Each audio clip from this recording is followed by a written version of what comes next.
Les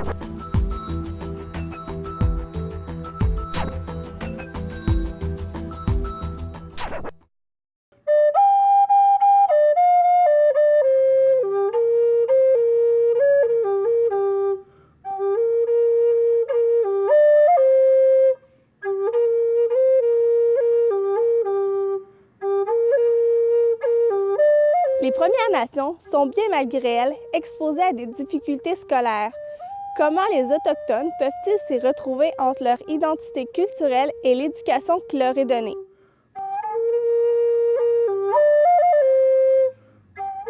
Du début des années 1830 jusqu'en 1996, des milliers d'enfants des Premières Nations, Inuits et Métis, ont été forcés de fréquenter des pensionnats dans une tentative d'assimilation agressive à culture dominante. Un nombre croissant d'Autochtones font des études supérieures et obtiennent des titres d'études postsecondaires dans des collèges et des universités. Entre 1996 et 2001, le pourcentage des Autochtones ayant des titres d'études postsecondaires a augmenté dans chaque groupe d'âge. Les pensionnats, c'était vraiment une méthode d'assimilation et c'était dans l'objectif de détruire la race des Indiens à l'époque et de la culture autochtone en général. Donc, les impacts, c'est que pendant que les jeunes étaient dans les pensionnats, mais c'était vraiment extrêmement violent ce qui leur arrivait au niveau identitaire. Ils n'avaient plus le droit de parler leur langue, leurs cheveux étaient coupés, plus aucune référence au chamanisme ou à leurs croyances spirituelles. Puis, ils étaient un peu montés les uns contre les autres à l'intérieur de ces pensionnats-là. Donc, ça a laissé des blessures très profondes. Tout le savoir qui était habituellement passé aux générations plus jeunes, mais là, il n'y avait plus rien de ces savoirs-là qui avaient été passés. Donc, c'est une génération qui a eu accès à aucune des traditions, aucune culture, en plus de créer un rapport à l'école qui est extrêmement négatif. Donc ça, c'est resté encore aujourd'hui des traumatismes importants qui se transforment en traumatismes intergénérationnels. Les impacts sont majeurs puis se font encore ressentir aujourd'hui. Si je pense que le déracinement peut mener au décrochage, oui. En fait, c'est avec la langue, je pense que c'est un des obstacles majeurs. Si on prend, pour exemple, ne serait-ce que nous, si, exemple, on vient de la Gaspésie puis qu'on a besoin d'aller étudier à Montréal, quitter notre village et d'aller à Montréal, souvent, c'est un gros déracinement. On est perdu, ça devient difficile, on n'a pas d'amis, même si on est dans notre propre culture. Donc, on peut imaginer une personne autochtone qui, déjà, ne parle pas nécessairement bien le français, doit être déracinée de sa communauté, exemple de l'Abitibi ou de la Mauricie, pour venir étudier à Trois-Rivières ou Montréal. C'est gigantesque. L'institution Kiuna, son objectif, c'est vraiment de proposer une alternative de plus pour favoriser l'accès aux études postsecondaires par les étudiants ou les apprenants des Premières Nations. Notre projet pédagogique repose sur l'intégration de la culture dans le programme en tant que tel. Nous, ce qu'on offre ici, c'est un programme de sciences humaines Premières Nations, donc qui est vraiment, en anglais, on dit « tailor-made », donc qui est vraiment conçu sur mesure pour les étudiants qu'on accueille. Au niveau des services aux étudiants, bien entendu, l'aspect culturel est très, très, très important. Puis pour nous, on considère que l'ancrage culturel, le rehaussement de la fierté identitaire, c'est deux éléments clés pour la réussite des étudiants de Premières Nations. Difficile à vivre, non, parce que moi, je m'intègre quand même assez bien dans une communauté que j'ai jamais connue avant. Je fais moi-même mes propres sauts, je m'en vais voir du monde. C'est moi que je suis allée chercher les gens qui avaient moins de facilité à aller vers le monde pour s'adapter dans la réalité d'aujourd'hui.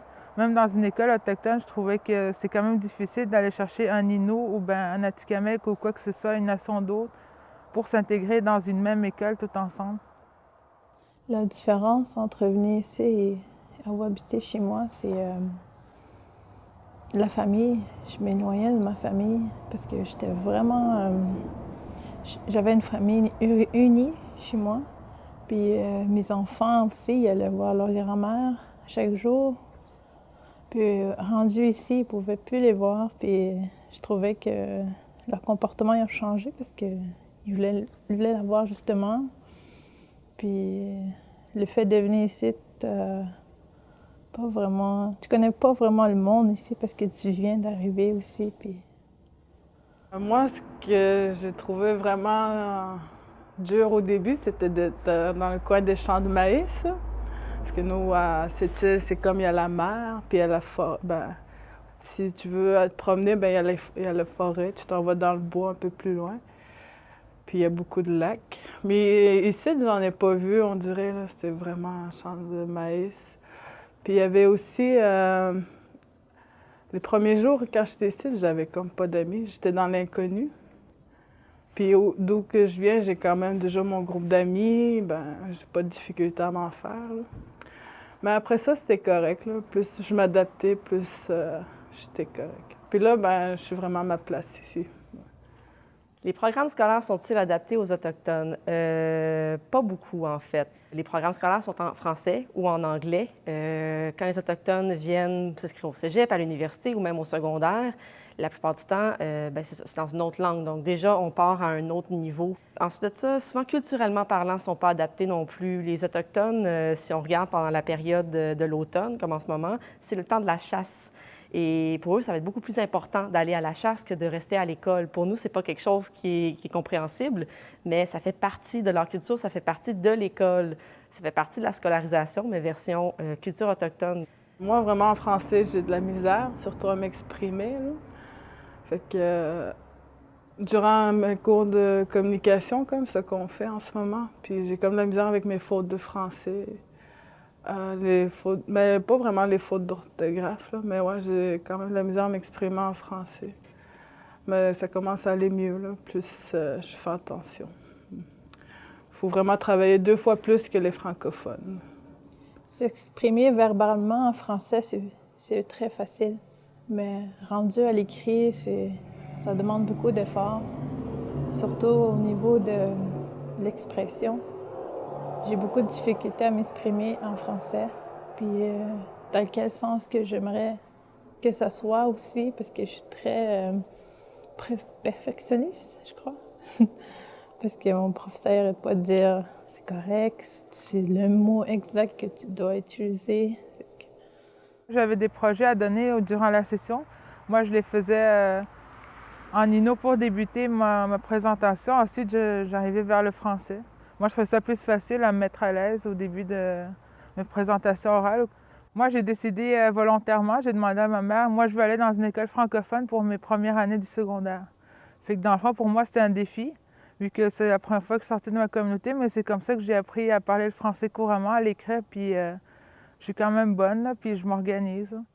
C'est une de nos particularités ici, c'est qu'on offre nos programmes d'enseignement autant aux Premières Nations qui parlent français comme seconde langue ou anglais.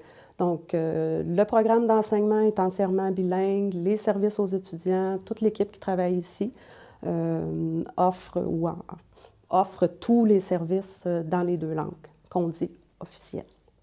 Évidemment, dans un contexte bilingue, pour nous, l'enjeu et le défi, c'est vraiment de faciliter l'interaction entre toutes ces nations-là, confondues, et entre les jeunes qui parlent l'une ou l'autre langue comme langue seconde.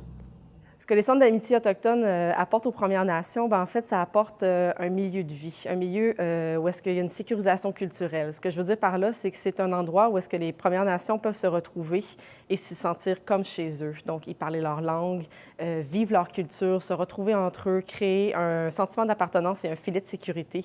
Une personne autochtone qui arrive dans une ville va chercher le centre d'amitié en premier lieu pour venir s'y rattacher.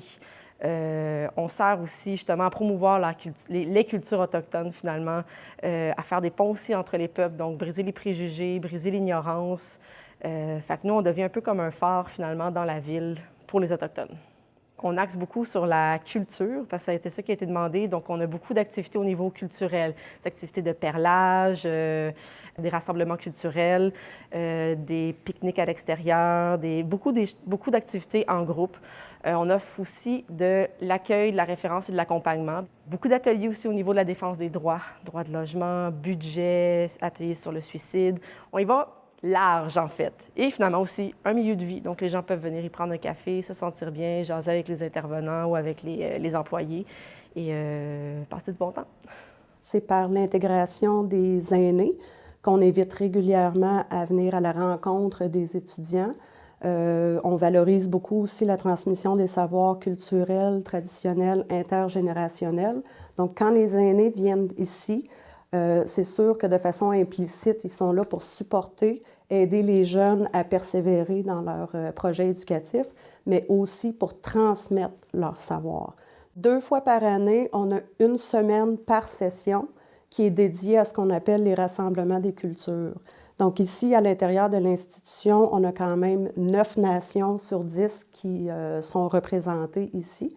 Pendant cette semaine-là, en fait, les étudiants prennent une part active dans la promotion et la célébration de leur culture. Mais il faut comprendre qu'on n'injecte pas des petits éléments culturels une fois de temps en temps. C'est quelque chose qui se fait de façon totalement intégrée. La culture est partie prenante de tout ce que nous faisons. Qu'est-ce que j'aimerais faire plus tard, c'est de venir en aide à ma communauté. Je voudrais devenir enseignante. Puis j'aimerais ça retrouver ma langue, justement, pour pouvoir l'enseigner. Les jeunes de nos jours ne parlent pas notre langue.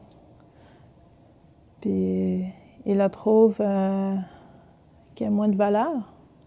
Mais ça commence à s'éteindre, ma langue, puis j'aimerais ça la retrouver, justement, puis leur dire que c'est à nous, ça, il faut la protéger, qui est en train de s'éteindre, c'est ça.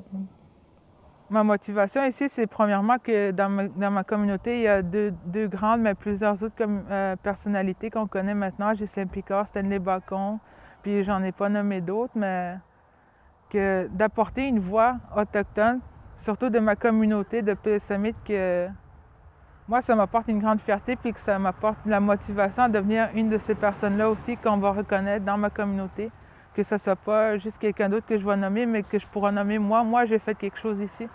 Je fais quelque chose pour les Premières Nations, pas seulement les Inuits, mais pour toutes les Premières Nations du Canada.